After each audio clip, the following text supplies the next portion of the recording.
ఏనుగు ముఖాన్ని తెలిసో తెలియకో మీరు చూశారు కాబట్టి దురదృష్టం పక్కకెడుతుంది, అదృష్టం కలిసి వస్తుంది. అంతటి అనుగ్రహాన్ని ఇవ్వగలిగిన వాడు ఎవరు అంటే ఒక్క ఏనుగు ముఖంతో ఉండేటటువంటి విఘ్నేశ్వరుడి వలన మాత్రమే సంభవమవుతుంది. అందుకే శ్లోకం పూర్తి చేస్తూ కళ్యాణ రూప అన్నారు శంకరాచార్యులు వారు.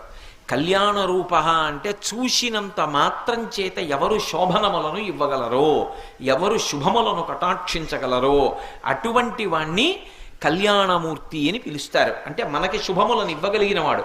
ఆయనకి మీరు ప్రత్యేకంగా ఇంకా ఏం చేశారు అన్నదాంతో సంబంధం ఉండదు. మీరొక్కసారి ఆయన వంక చూస్తే చాలు, ఆయన సమస్త అనుగ్రహములను ఇచ్చేస్తారు. అలా ఇవ్వగలిగినటువంటి కళ్యాణ రూపం ఉన్నవాడు కాబట్టి ఆయన మహాదంతి వక్త్రాపి పంచాస్య మాన్య, అంత గొప్ప ఏనుగు ముఖంతో ప్రకాశిస్తూ ఉంటాడు.